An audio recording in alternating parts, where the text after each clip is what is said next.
नमस्ते, आपका स्वागत है इंस्पिरिन एमडीपी हिंदी में।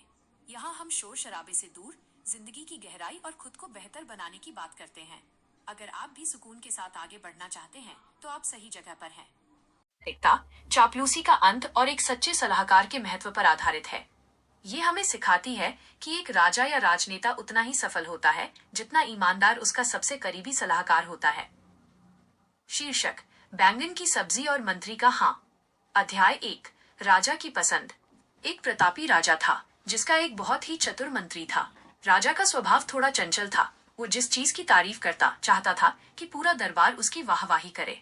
मंत्री इस कला में माहिर था। उसे पता था कि सत्ता के करीब रहने के लिए राजा की हाँ में हाँ मिलाना सबसे सुरक्षित रास्ता है। एक दिन दोपहर के भोजन में राजा को बैंगन की सब्जी परोसी गई। राजा को वह सब्जी बहुत स्वादिष्ट लगी। राजा ने उत्साह में कहा, मंत्री जी, देखिए ये बैंगन कितना अद्भुत है। इसका स्वाद, इसका रंग और इसके सिर पर ये छोटा सा कांटों वाला ताज, यह तो सब्जियों का राजा है। अध्याय 2, चापलूसी की पराकाष्ठा। मंत्री ने तुरंत हाथ जोड़कर कहा, अन्नदाता, आपने बिल्कुल सत्य कहा। बैंगन जैसा दिव्य फल तो स्वर्ग में भी दुर्लभ होगा। इसके जामुनी रंग में राजसी ठाठ है और इसका ताज गवाही देता है कि विधाता ने इसे शासन करने के लिए ही बनाया है। ये तो अमृत के समान है। राजा मंत्री की बात सुनकर बहुत खुश हुआ और उसने उस दिन छक्कर बैंगन खाया। अध्याय 3, स्वाद का बदलना। अगले कुछ दिनों तक राजा ने रोज बैंगन मंगवाया, लेकिन हफ्ते भर बाद राजा का पेट खराब हो गया और उसे बैंगन से अरुचि होने लगी। एक दिन उसने गुस्से में थाली दूर खिसका दी और चिल्लाया, धिक्कार है इस बैंगन पर। ये कितनी बेस्वाद और बदबूदार सब्जी है। इसे खाते ही शरीर में भारीपन आ जाता है। ये तो जहर के समान है। मुझे तो इसके नाम से ही नफरत है। अध्याय 4, मंत्री का नया राग। मंत्री ने एक पल की भी देरी नहीं की और कड़क आवाज में बोला, महाराज, आप बिल्कुल सही कह रहे हैं। ये बैंगन तो धरती का सबसे घटिया और मनहूस फल है। इसके सिर पर जो कांटे हैं वे इसके दुष्ट स्वभाव के प्रतीक हैं। इसे तो देखते ही फेंक देना चाहिए। यह तो साक्षात रोग की जड़ है। राजा हैरान रह गया। उसने पूछा, मंत्री जी, अभी कुछ दिन पहले तो आप इसकी तारीफों के पुल बांध रहे थे और आज इसे गाली दे रहे हैं। आपका स्टैंड इतनी जल्दी कैसे बदल गया? अध्याय 5, राजनीति का कड़वा सच। मंत्री ने बहुत ही विनम्रता और धूर्तता के साथ जवाब दिया, क्षमा करें महाराज, लेकिन मैं बैंगन का नौकर नहीं हूँ, मैं आपका नौकर हूँ। बैंगन ने मुझे मंत्री नहीं बनाया, आपने बनाया है।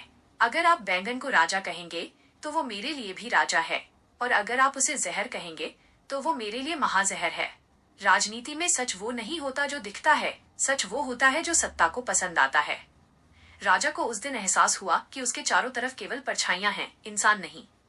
उसने समझ लिया कि चापलूस सलाहकार राजा को कभी सही रास्ता नहीं दिखा सकते। इस कहानी का गहरा विस्तार, द वॉइस ओवर कॉन्टेक्स्ट। ये कहानी पॉलिटिकल साइकोलॉजी और यस मैन कल्चर पर तीखा प्रहार करती है। 1, चापलूसी का खतरा। चापलूस लोग कभी भी किसी विचार या सिद्धांत के प्रति वफादार नहीं होते। उनकी वफादारी केवल कुर्सी और ताकत के प्रति होती है। वे आपको वही सुनाएंगे जो आपको अच्छा लगता है, भले ही वो विनाशकारी हो। 2, लोकतंत्र और आलोचना। एक स्वस्थ राजनीति में विपक्ष या आलोचक का होना बहुत जरूरी है। यदि आपके आसपास केवल बैंगन की तारीफ करने वाले लोग होंगे तो आप कभी अपनी गलतियों को नहीं देख पाएंगे। 3, अवसरवादिता, ऑपर्च्युनिज्म। मंत्री का व्यवहार ये दिखाता है कि कैसे लोग फायदे के लिए अपना ईमान और अपनी जुबान बदल लेते हैं। आज की राजनीति में भी पाला बदलना इसी मानसिकता का हिस्सा है। 4, शासक की जिम्मेदारी। राजा को ये समझना चाहिए कि जो व्यक्ति सबकी बुराई कर रहा है या अचानक अपनी बात बदल रहा है वो भरोसे के लायक नहीं है।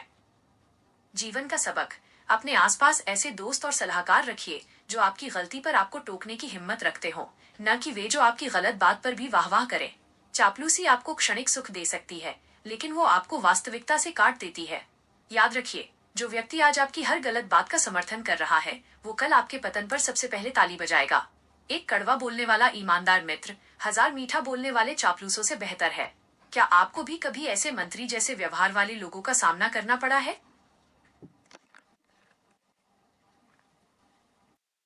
ये था आज का वीडियो। मुझे उम्मीद है कि आपको इससे कुछ नया सीखने को मिला होगा और ये आपके काम आएगा। अगर आपको यह वीडियो पसंद आया तो लाइक का बटन दबाना न भूलें। चैनल को सब्सक्राइब करें ताकि आप हमारा कोई भी नया वीडियो मिस न करें। और हाँ, अगर आपके मन में कोई सवाल है या आप किसी खास टॉपिक पर वीडियो चाहते हैं तो नीचे कमेंट बॉक्स में जरूर लिखें। आपके सुझाव हमारे लिए बहुत कीमती हैं। अपना कीमती समय देने के लिए बहुत बहुत धन्यवाद। देखते रहिए इंस्पिरिन एमडीपी, सीखते रहिए और दूसरों को प्रेरित करते रहिए। मिलते हैं अगले वीडियो में। जय हिंद।